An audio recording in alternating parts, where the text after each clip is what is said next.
Hello बच्चों, नमस्ते, नमस्कार, सत श्री अकाल, आदाब। कैसे हैं आप सब? आई होप आप सब बढ़िया होंगे। आपकी पढ़ाई लिखाई बढ़िया चल रही होगी। प्यारे बच्चों, आपकी भारी डिमांड पर आज ये जो वीडियो है ये केवल आपके लिए है और आज हम लोग इस पर डिस्कस करेंगे मोस्ट इंपॉर्टेंट लॉन्ग क्वेश्चंस के बारे में। और आज के इस वीडियो लेक्चर में हमने कवर की है बच्चों फ्लेमिंगो बुक। कौन सी बुक बच्चों? Flamingo book prose. कौन सी बेटा? प्रोज। तो अगर आपने अभी तक बिल्कुल भी पढ़ाई नहीं की है तो बिल्कुल भी आपको परेशान होने की कोई नीड नहीं है। आपके सामने आपके फेवरेट सर शिव सर खड़े हुए हैं और इंग्लिश में डरने की अब कोई जरूरत आपको नहीं है, क्योंकि जो भी क्वेश्चंस मैंने यहां पर लिखे हैं, जो क्वेश्चंस मैं आपको आज बताने जा रहा हूं, वो क्वेश्चंस पूरी तरह से एग्जाम में पूछे जाएंगे। ये शिव सर का आपसे बच्चों वादा है, इसलिए बिल्कुल भी नहीं घबराना है। केवल इतने ही क्वेश्चंस आपको बार बार रिवाइज करना है, बार बार इनको पढ़ना है और एग्जाम में इनमें से एक क्वेश्चन आपको बच्चों जरूर मिल जाएगा। तो चलिए स्टार्ट करते हैं आज का सेशन और फटाफट से देखते हैं कि सर मोस्ट इंपॉर्टेंट कौन कौन से ऐसे क्वेश्चंस हैं जो आपके एग्जाम में आ सकते हैं। तो सबसे पहले बच्चों हम लोगों ने यहां पर लिया है फर्स्ट। कौन सा है बच्चे? फर्स्ट क्वेश्चन नंबर 1 की बच्चों बात करेंगे। किसकी बात करेंगे बेटा? क्वेश्चन नंबर 1 की बात करने वाले हैं। फर्स्ट क्वेश्चन बोर्ड एग्जाम में आने के लिए बिल्कुल तैयार है। पहला क्वेश्चन कहता है how did the announcement of the last lesson affect French. यह क्वेश्चन आपके बोर्ड एग्जाम में बच्चों पूछा जा सकता है। कहता है कि how did the announcement of the last lesson affect French. French को किस तरह से लास्ट लेसन के अनाउंसमेंट ने प्रभावित किया। जब ये अनाउंसमेंट किया गया क्लास में कि आज ये आप लोगों का लास्ट लेसन है, तो इस बात को सुनकर फ्रेंच कैसे प्रभावित हुआ, उसने क्या सोचा, ये सारी बातचीत आपको इस आंसर में लिखनी है। आंसर बच्चों आपके सामने यहां पर है। The announcement made by M Hamel that there was an order from Berlin to stop teaching French and that this was their last French lesson seemed to be a thunderclap to French। कहता है जैसे ही class में M हैमल ने declare किया कि बच्चों ये आपका लास्ट लेसन है, तो सारे बच्चे बिल्कुल शॉक्ड हो गए। लेकिन उनमें से सबसे ज्यादा जो शॉक्ड होने वाला बच्चा था बच्चों, वो कौन था? फ्रेंच था। कौन था बच्चों? फ्रेंच था, जिसके बारे में आपने अच्छे से पढ़ाई की है। फिर क्या हुआ बच्चों? He would no longer be able to learn French his mother tongue. उसने कहा कि जो बर्लिन से आदेश आया है, कहां से बच्चों आया है? From Berlin. बर्लिन से जो आदेश आया है किसका? टीचिंग फ्रेंच, कि अब फ्रेंच नहीं पढ़ाई जाएगी। बर्लिन से जो ये आदेश आया कि अब फ्रेंच नहीं पढ़ाई जाएगी, तो उससे क्या हुआ बच्चों? अब आगे आपको फ्रेंच पढ़ने को नहीं मिलेगी। ऐसी बात किसने बताई बच्चों? एम हैमल ने अपने स्टूडेंट्स को बताई। फिर कहते हैं कि after hearing the announcement, French was very sad and he regretted not learning his lessons and being deprived of the opportunity to learn his own mother tongue। जैसे उसने इस अनाउंसमेंट को सुना तो बहुत अपने अंदर रिग्रेट फील करता है कि मैंने अच्छे से अपने मदर टंग की पढ़ाई नहीं की और आगे चल करके मैं अब कोई लेसन्स नहीं सीख पाऊंगा। मैं हर एक लेसन्स को सीखने से क्या हो जाऊंगा बच्चों? वंचित हो जाऊंगा। ये चीजें उसकी समझ में आती है बेटा। किसकी समझ में आती है? फ्रेंच के। किसके बच्चों? फ्रेंच के। फ्रेंच को तो आप जानते हैं ना, फ्रेंच कौन था? आपका दोस्त था। कौन था बच्चों? आपका दोस्त था। तो ये क्वेश्चन नंबर 1 बच्चों आपका कंप्लीट हो गया। अब हम बात यहां पर करने वाले हैं बच्चों क्वेश्चन नंबर 2 की। किसकी बात करेंगे? क्वेश्चन नंबर 2 की। इनमें से ही कोई मिलेगा, बस यही पढ़ना है। इधर उधर बिल्कुल भी परेशान होने की कोई नीड नहीं है। इंपॉर्टेंट क्वेश्चंस यहां पर कई सारे हैं, सबका आंसर एक होगा। पहला क्वेश्चन बच्चों कहता है describe the deplorable plight of bangle makers. Last lesson में एक दिया है टेंशन नहीं लेने का। लास्ट लेसन में एक लॉन्ग दिया है टेंशन नहीं लेने का। सीधे चैप्टर नंबर 2 की बच्चों बात करते हैं। Describe the deplorable plight of bangle makers. जो चूड़ी बनाने वाले लोग हैं उनकी स्थिति के बारे में वर्णन कीजिए। उनकी जो बुरी स्थिति थी, दयनीय स्थिति, उसका वर्णन करना है आपको बच्चों। यहां पर mention the hazards of working in the glass bangles industry. जो कांच की चूड़ी बनाने की इंडस्ट्री है, वहां की जो मुसीबतें हैं, वहां की जो परेशानी है, उनको आपको लिखना है। है अपने आंसर में।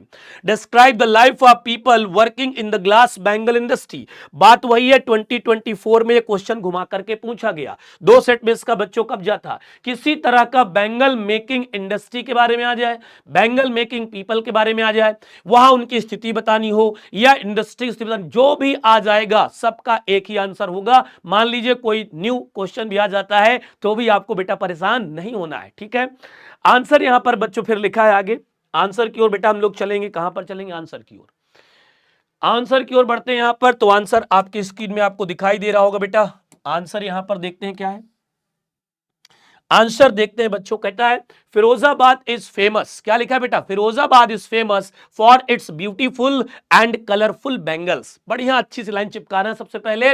Firozabad is famous for its beautiful and colourful bangles. Firozabad अपनी खूबसूरत और कलरफुल बैंगल्स के लिए फेमस है। चूड़ी के लिए क्या है बच्चों? फेमस है। Bangles are seen everywhere in the house. हर घर में चूड़ियां दिखाई देती हैं। इन द यार्ड, घर के जो आंगन है वहां पर भी आपको चूड़ी ही नजर आएंगी बेटा। इन द स्ट्रीट, गली में भी चूड़ी ही चूड़ी नजर आती हैं। अब फिर कहते हैं spirals of bangles can be seen outside of almost every shop in the market. अगर आप मार्केट जाते हैं फिरोजाबाद में घूमने तो वहां पर आप चूड़ियों के ढेर से मिलते हैं। दैट मीन्स हर एक मार्केट की दुकान में आपको ज्यादा से ज्यादा चूड़ियों के ढेर वहां पर नजर आ जाएंगे। स्क्रीनशॉट लेना चाहते हैं ले लीजिएगा आराम से, अभी हट जाऊंगा, पहले पढ़ाई पर फोकस करते हैं। फिर यहां पर कहता है बच्चों these bangles are piled on 4 wheeled hand carts. और बहुत सारी जो रेहड़ी आपने देखा है 4 पहिए लगे होते हैं साइकिल के, उसको ठेल करके सब्जी बेचने वाले जाते हैं वहां पर, वेजिटेबल जो वेंडर होते हैं उनके ऊपर चूड़ियों का ढेर लगा करके लोग ले जाते हैं। Bangles are the symbol of the Indian women suhag. और जो ये चूड़ियां है ना ये भारतीय महिला के सुहाग का प्रतीक है। आपने देखा होगा हिंदू रिलीजन में चूड़ियों का बहुत महत्व होता है। जो महिलाएं सुहागन होती हैं वो चूड़ियां धारण करती हैं, और जो बच्चों क्या होते हैं जैसे विडो हो जाती हैं तो वो चूड़ियां फिर नहीं पहनती हैं, आप ये जानते हैं। तो वही बात यहां पर बताई गई है। These are considered auspicious in marriage. और इसे शादी से जोड़ दिया गया है कि ये एक बहुत ही शुभ माना जाता है शादी में। जब किसी की शादी होती है तो इन चूड़ियों को उसको पहनाया जाता है। तो पहले हमने इसको लिखा यहां पर, हमने यहां पर फिरोजाबाद के बारे में बताया, चूड़ियों के बारे में बताया। अब हम आगे स्टार्ट करेंगे मेन आंसर। कहता है the bangle makers of Firozabad make everyone happy with their bangles. जो फिरोजाबाद के बैंगल मेकर्स हैं वो अपनी चूड़ियों से सबको खुश करते हैं। But they themselves live and die in squalor. लेकिन वो क्या है जो रहते हैं उनका उत्थान नहीं हो पाता है, वो बहुत ही गरीबी में मर जाते हैं, कोई दिक्कत नहीं। Their life is full of hardships and obstacles। और उनका जो जीवन है their life is full of hardships, परेशानियों से भरा हुआ है, and obstacles, बाधाओं से भरा हुआ है बच्चों उनका जीवन। वो दूसरे के जीवन को तो खुश कर देते हैं लेकिन अपने जीवन को खुश नहीं कर पाते हैं। They are forced to lead a life of poverty and deprivation। They work in high temperature and poorly ventilated glass furnaces। वो बहुत ऊंचे तापमान की भट्टियों के सामने काम करते हैं जहां पर प्रॉपर वेंटिलेशन भी नहीं होता है बच्चों। ड्यू टू दिस, इसकी वजह से 40,000 child workers specially are at risk of losing their eyesight at early age. जिसके कारण से या जिसकी वजह से 40,000 ऐसे काम करने वाले छोटे छोटे बच्चे वहां पर हैं जिनकी आईसाइट जाने का खतरा है या जिनकी आईसाइट जाने की ओर अग्रसर है। जब आप कम रोशनी में काम करेंगे, प्रॉपर रोशनी नहीं होगी बच्चों, तो आपकी आईसाइट क्या हो जाएंगी? वीक हो जाएंगी। इसलिए जब भी आप पढ़ाई के लिए बैठे बेटा तो वहां पर देखिए कि प्रॉपर रोशनी होनी चाहिए। अच्छी रोशनी हो तभी बैठकर आप पढ़ाई करें, नहीं तो फिर आंखों में ज्यादा जोर पड़ेगा तो वो आपके लिए आगे जाकर के हार्मफुल हो सकता है। इसलिए अपने घर में आज ही बड़ी वाली ट्यूबलाइट लगा लीजिए जिससे कि परीक्षा आते आते कहीं ऐसा ना हो कि आपकी आंखें कमजोर हो जाएं। इसलिए बच्चों इस पर भी ध्यान देना है। फिर कहते हैं बेटा यहां पर दे लिव इन अनहाइजीन कंडीशंस। और जो बच्चे हैं ना वो साफ सफाई का ध्यान नहीं रखते क्योंकि वहां पर कोई साफ सफाई है ही नहीं। They have no enthusiasm to dream of doing anything better. और उनके अंदर ऐसा कोई उत्साह ही नहीं है कि वो कुछ आगे के लिए प्लान करे, अपने ब्राइट फ्यूचर के लिए कुछ सोचे। फिर कहते हैं they live and die in a very deplorable condition. वो बहुत ही बुरी स्थिति में जन्म लेते हैं और बहुत ही बुरी स्थिति में मर जाते हैं। ठीक है बच्चों, चलिए नेक्स्ट क्वेश्चन की ओर मूव ऑन करेंगे बेटा। अगला क्वेश्चन यहां पर अपने पास है क्वेश्चन नंबर थर्ड। कौन सा है बेटा? क्वेश्चन नंबर थर्ड भी इंपॉर्टेंट है। क्या कहता है? क्या कहता है बच्चों? कहता है describe Douglas struggle at the pool, what did he do to save his life. तो यहां पर हमें क्या करना है बच्चों? कहता है कि जब डगलस पानी के अंदर डूब रहे थे तो उन्होंने अपनी लाइफ को बचाने के लिए क्या किया, ये आपको यहां पर बताना है। 2022-2024 में एक क्वेश्चन आया है, 25 में आने की पूरी संभावना है। इसी में क्वेश्चन बच्चों और बनता है, how did Douglas struggle at the pool, what strategy did he adopt to save his life. Question अलग है लेकिन इसका मीनिंग तो सेम है। कहता है how did Douglas struggle at the pool, pool पर डगलस ने कैसा स्ट्रगल किया और उन्होंने अपना जीवन बचाने के लिए कौन सी नीति अपनाई या कौन सी रणनीति उन्होंने अपनाई, ये आपको बताना है। आंसर की बच्चों बात करते हैं। When Douglas was thrown into the water by a big bruiser, initially he was shocked and frightened. जब एक भारी भरकम हट्टे कट्टे व्यक्ति ने विलियम डगलस को पूल के अंदर फेंक दिया, कहा पता है ना, ब्रूसर बॉय, बॉक्सिंग टाइप के बढ़िया मोटा ताजा जिम जाने वाला बच्चा आप लोगों की तरह आया, उनको उठाया और ऐसे फेंक दिया। तो कहता है कि क्या ही वॉज शॉक्ड एंड फ्रेटेंड, वो बहुत ज्यादा शॉक्ड रह गए और बहुत ज्यादा क्या हो गए बच्चों? फ्रेटन मतलब हो जाता है भयभीत हो जाना। क्या हो जाना बच्चों? भयभीत हो जाना। अरे डर गए भाई, कोई भी डर जाएगा, अचानक कोई आए उठा के फेंक देगा आपको तालाब के अंदर तो आप डर नहीं जाएंगे। और खासकर जब आपको तैरना ना आता हो तब क्या होगा आपके साथ, खुद सोच करके देखें। He went deep into the water in the same posture in which he was sitting, और वो उसी स्थिति में, उसी पोजीशन में पूल के अंदर पानी के जाने लगे। एट मींस डूबने लगे। पोस्चर मतलब उसी में ऐसे बैठे रहेंगे, उठाया ऐसे उठा के फेंक दिया तो ऐसे बैठे बैठे पानी में चले गए। तो वही कह रहा है writer, he was terrified and panic stricken, वो बहुत ज्यादा भयभीत थे और बहुत ज्यादा व्याकुल हो गए, चिंतित हो गए। He kept his presence of mind and plan to make a big jump the moment his feet touch the bottom and to spring to the surface like a cork. कहता है लेकिन उन्होंने अपने माइंड को काम रखा और एक दिमाग में उनकी उन्होंने योजनाएं बनाई कि जब उनके पैर जो फीट हैं वो बॉटम पर जाएंगे पूल के, तो पूरी ताकत से एक छलांग लगाएंगे और एक कॉर्क की तरह ऊपर पानी में तैरते हुए निकल आएंगे। जितना सोचना आसान होता है उतना करना आसान नहीं होता। आप लोग रोज रोज प्लान बनाते हैं, रोज लोग टाइम टेबल बनाते हैं, लेकिन उस टाइम टेबल और उस प्लान को आप इंप्लीमेंट नहीं कर पाते हैं। यही दोनों में अंतर है बच्चों। फिर यहां पर कहते हैं but unfortunately nothing significant happened, लेकिन अनफॉर्चुनेटली दुर्भाग्यवश ऐसा नहीं हो पाया जैसा राइटर ने सोचा था बच्चों। फिर क्या हुआ? he panicked again and started falling his arms to get hold of something when he started going down again। फिर दोबारा से वो पानी के अंदर जाने लगे तो उनको लग रहा था कुछ किसी चीज को पकड़ लें। all his attempts to get to the surface failed and at the end he felt suffocated and paralyzed, terrified, he became unconscious। हर बार की तरह बार बार वो प्रयास करते रहे, लेकिन थोड़ी देर बाद उनके सारे जो प्रयास थे वो निष्फल हो गए, वो बेकार हो गए और थोड़ी देर बाद वो पानी की सरफेस पर नहीं आ पाए। तो वो क्या हुआ उन्हें? फिर वो क्या हो बच्चे? ही फेल्ट सफोकेटेड, ऐसा उनको महसूस हुआ कि उनका दम घुट रहा है। पैरालाइज्ड, उनके शरीर ने काम करना बंद कर दिया है, पैरालाइज्ड हो चुका है। टेरिफाइड, वो बहुत ज्यादा डर गए, भयभीत हो गए। ही बिकेम अनकॉन्शियस, और थोड़ी देर बाद वो क्या हो गए बच्चों? बेहोश हो गए। अनकॉन्शियस मींस बेटा क्या होता है? बेहोश हो जाना। थोड़ी देर बाद वो बेहोश हो गए। तो ये सारी चीजें आपको लिख देनी है, बस आगे बढ़ चलना है बच्चों। क्वेश्चन नंबर यहां पर अपना कौन है बेटा? शायद थर्ड होगा, क्या 4 है? क्वेश्चन नंबर यहां पर अपने पास बच्चों कौन सा है? 4। क्वेश्चन नंबर 4 कहता है what made the peddler ultimately change his way. जो पैडलर था, रेड ट्रैप सेलर था, उसने अपने रास्ते को बदलने के लिए क्यों सोचा? क्यों सोचा भाई? 2023 और 24 में क्वेश्चन पूछा गया है। इसके बाद एक क्वेश्चन और आपके सामने यहां पर है, what made the peddler finally change his veg. ठीक है, आंसर देखेंगे बच्चों यहां पर, at last kindness, compassion and caring behaviour finally made the peddler change his veg. जब उसके घर में था, सब उसके घर में वहां पर था, तो कैंडला की जो एडला जो थी, उसकी दयालुता देख करके, उसकी विनम्रता देख करके उसने अपने बिहेवियर को चेंज कर दिया। The peddler believed in giving back to the world what he received from it. Peddler ऐसा सोचता था कि जैसा आप करते हैं आपको वैसा ही मिलता है। जिसके साथ आप जैसा करेंगे उसके आगे आपकी लाइफ में भी वैसा ही होगा। He was always treated with contempt and hostility and so he never did anything good. वो हमेशा जब उसके साथ लोग मिलते थे तो अपमानजनक बातचीत करते थे, हमेशा उसको अच्छे से ट्रीट नहीं करते थे, उसको देखकर लोग घृणा करते थे, इसीलिए he never did anything good, वो कभी अच्छा नहीं करता था लोगों के लिए। लोगों के लिए उसके दिल में नफरत बैठ गई थी, क्योंकि लोग भी उससे अच्छे से बातचीत नहीं करते थे। जैसे आप लोग भी, कोई भिखारी आ जाता है तो आप उसे नेग्लेक्ट कर देते हैं, आप उसे भला बुरा कहते हैं। ऐसा नहीं है बच्चों, अगर आपको कुछ नहीं देना है तो मत दीजिए, लेकिन आप उनसे अच्छे से बात करिए। वो भी एक व्यक्ति है, ह्यूमन बीइंग है, इसलिए कभी उनको ह्यूमिलेट करना नहीं चाहिए। ठीक, तो वही कहता, however as Edla had treated him with love and respect befitting a captain when she knew that he was a poor vagabond. कहते हैं कि एडला ने उसको एक कैप्टन समझा और उसके साथ बड़ी विनम्रता से पेश आई और उससे उन्होंने बड़े अच्छे से बात की, उनको बड़े अच्छे से रिस्पेक्ट दी। He decided to change his ways and live with dignity and respect.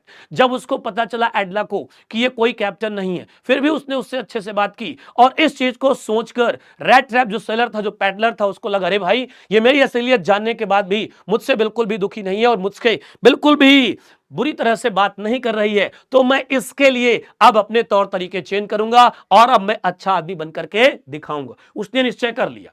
This is why he signed the letter as Captain Von Stable and returned the 30 corner he had stolen। और इसी की वजह से उसने जो चोरी के हुए 30 कॉर्नर थे वो वापस कर दिए। एक लेटर में अपना साइन लिख करके दे करके चला गया कि आज के बाद मैं चोरी नहीं करूंगा और मैं अच्छा आदमी बनने की पूरी कोशिश करूंगा। इसको आप अपने शब्दों में लिख सकते हैं, जरूरी नहीं कि जो यहां पर छपा है उसी को आप छाप करके आए। ठीक है बेटा।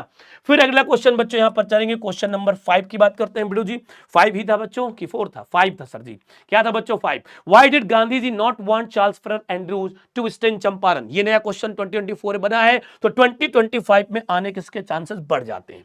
कहता है गांधी जी क्यों नहीं चाहते थे कि जो एक अंग्रेज है एंड्रू, कौन था एंड्रू, वो हमारे साथ रुके, यहां पर हमारे हेल्प करे। गांधी जी नहीं चाहते थे। क्यों नहीं चाहते थे, आइए जानते हैं। Gandhiji did not want Charles Fair Andrews to stay in Champaran because he felt that Andrews' presence might overshadow the movement and shift the focus away from the issues faced by the local farmers। Gandhi इसलिए नहीं चाहते थे कि Andrew हमारे साथ रुके, क्योंकि वो चाहते थे कि अगर ये रुकेगा तो चंपारण में जो मेन काम है, जो फार्मर की स्थिति सुधारने के लिए हम आए हैं, उस पर फोकस नहीं रहेगा। फिर फोकस केवल किस पर जाएगा? एंड्रूज पर फोकस चला जाएगा, और जो यहां पर लोकल फार्मर्स हैं, जो वो परेशानियां फेस कर रहे हैं, उनको हम अच्छे से रिवील नहीं कर सकते हैं। फिर यहां पर बच्चे क्या आएगा, अगला चलते हैं, यहां पर नेक्स्ट की ओर चलेंगे। Gandhi ji wanted the attention to remain on the struggles of the peasants and their demands for justice rather than being diverted towards Andrews involvement। Gandhi ji केवल ये चाहते थे, गांधी जी केवल ये चाहते थे कि पूरा अटेंशन, पूरी पब्लिक का अटेंशन, पूरी गवर्नमेंट का अटेंशन केवल कहां पर हो बच्चों? पीजेंट की जो कंडीशन, जो किसानों की स्थिति, उस पर रहे, एंड देयर डिमांड्स, और उनकी जो डिमांड्स, मांग है, उनके जो न्याय की मांग है, उन पर रहेगी। Further Gandhi oppose CF Andrews because he wanted the Indians to be self dependent and self reliant in their struggle against injustice. Gandhi ने फिर से अपोज किया, उसका विरोध किया, क्योंकि वो चाहते थे कि जो हमारा भारत देश है वो क्या बने बच्चों? भारत देश हमारा क्या बनेगा? यहां पर सेल्फ डिपेंडेंट, आत्मनिर्भर। क्या बनेगा बच्चों? आत्मनिर्भर, सेल्फ रिलायंट, आत्मविश्वासी बने। इसलिए जो इनका स्ट्रगल्स है, जो इनजस्टिस, अन्याय के खिलाफ हम लोग लड़ रहे हैं, हमारा खुद का नाम हो, किसी दूसरे के उससे नहीं, खुद के उससे। गांधी जैसा चाहते थे। He told him that Indians were strong enough to fight their own battle. उन्होंने ये भी कहा कि भारतीय पर्याप्त रूप से इतने समर्थ हैं कि वो अपनी लड़ाई खुद लड़ सकते हैं, उनकी लड़ाई में किसी दूसरे का होना सही नहीं है। And had the capability to win it. और इंडियन के पास, जितने भी इंडियंस हैं, उनके पास इतनी कैपेबिलिटी भी है कि वो अपने युद्ध को खुद से जीत सकते हैं, अपने स्ट्रगल्स में खुद विजय प्राप्त कर सकते हैं। ऐसा गांधी जी का मानना था कि हम लोग खुद इतने कैपेबल हैं कि हम अन्याय की लड़ाई को खुद से जीत सकते हैं, बिना किसी अंग्रेज व्यक्ति की सहायता के। इसलिए गांधी जी हमेशा अपोज करते रहते थे कि नहीं, इनको शामिल नहीं करना है, जो भी करेंगे खुद से करेंगे। ठीक है। नेक्स्ट क्वेश्चन की बच्चों बात करते हैं। क्वेश्चन नंबर 6 यहां पर है, why was Kothamangalam Subbu considered number 2 in Gemini Studios? Gemini Studios में कोथमंगलम को नंबर 2 की पोजीशन पर क्यों समझा जाता था? ऐसा 2024 में बेटा क्वेश्चन आया था। कब ये क्वेश्चन आया था बच्चों? 2024 में ये क्वेश्चन आपके एग्जाम में आया। Kothmangalam Subbu was considered number 2 in Gemini Studios because of his great skills as a writer and lyricist. He was highly talented and contributed significantly to the success of the studio through his creative abilities. उसके अंदर बहुत सारी creative abilities थी, वो एक writer था, वो एक गायक था, बहुत सारे टैलेंट उसके अंदर थे, इसलिए लोग उसको जेमिनी स्टूडियो में नंबर 2 की पदवी पर समझते थे। A sense of intense loyalty to boss which made him focus his entire creativity towards benefiting the boss। और हमेशा बॉस के पास रहता था, बॉस को नए नए आइडियाज देता था, क्रिएटिव माइंड की चीजें बताता था, इसलिए वो बहुत ज्यादा एक्टिव था वहां पर जेमिनी स्टूडियो में। Thus film making was quite easy as long as Subbu was available to give his ideas. और जब कोई फिल्म बनती थी ना तो सुबू बाबू वहां पर बहुत बहुत आइडियाज देते थे, नए नए आइडियाज देते थे, इसीलिए लोग उसकी रिस्पेक्ट ज्यादा करते थे बच्चों। He was literally inclined as he was a good poet, वो गुड पोएट था no doubt, novelist and actor, ठीक है। He looked cheerful all the time and he was also charitable and loving nature. लेकिन क्या था बच्चों, वो हमेशा, ही वॉज ऑल्सो चैरिटेबल, हमेशा दूसरों की मदद करने वाला व्यक्ति था, एंड लविंग नेचर, हमेशा सबसे प्रेम करता रहता था और हमेशा खुश रहता था। मतलब कि जो यहां पर हम बात बच्चों किसकी कर रहे हैं, कोतमंगलम की, वो बहुत ही ज्यादा क्या था, एक खुश मिजाज व्यक्ति था। क्या था बेटा, खुश मिजाज व्यक्ति था। He was seen at the second in command eight Gemini studios not just for his talents but also for his skills of flattery. लेकिन वो चापलूसी भी बहुत करता था, स्किल्स तो थी लेकिन साथ साथ वो बहुत सारी चापलूसी भी करता था, इसीलिए वो सेकंड नंबर पर जाना जाता था। किस पर जाना बच्चों, सेकंड नंबर पर जाना जाता था। क्वेश्चन नंबर बच्चों बात करने वाले किसकी, 6 की। क्वेश्चन नंबर 6 पर हम लोग आ चुके हैं, फटाफट से देखते हैं। Do you think Umberto Eco likes being interviewed, give reasons for your opinion. क्या आप सोचते हैं कि उन्होंने दिया, आपको इसमें एक ओपिनियन बतानी है, अपना ओपिनियन आपको देना है, मतलब कि आपकी जो राय है वो आपको राय देना है। इसका आंसर बच्चों यहां पर लिखा है, फटाफट से कॉपी पेन उठाएंगे, वीडियो को पॉज करके या इसका स्क्रीनशॉट लेकर के आप इसका आंसर लिख लीजिएगा, ठीक है बच्चों। यहां पर आंसर उसी का आगे चल रहा है, ठीक है। इसके बाद बच्चों हम यहां पर आएंगे क्वेश्चन नंबर 7 की ओर। किसकी ओर बच्चों आएंगे, क्वेश्चन नंबर 7 की ओर हम लोग आते हैं। कौन सा क्वेश्चन है बच्चों, क्वेश्चन नंबर 7 कहता है what is the moral of the story going places. यहां पर जो स्टोरी अपने पास है बच्चों गोइंग प्लेसेस, इसका आपको मोरल बताना है कि इसका मोरल क्या है। इसका जो भी मोरल है आपको आंसर में बेटा यहां पर मिल जाएगा, आंसर में यहां पर आपको मिल जाएगा। सारे आंसर मैंने लिख दिए हैं, आप इनको स्क्रीनशॉट ले लीजिए और अपनी कॉपी में बच्चों क्या करना है, आपको नोट करना इंपॉर्टेंट है। इनको नहीं पढ़ा तो आपने कुछ नहीं पढ़ा, यकीन मानिए इनको आपको पढ़ना ही पढ़ना है, इनको आपको पढ़ना ही पढ़ना है बेटा। यहां तक चलेंगे फिर आगे चलेंगे।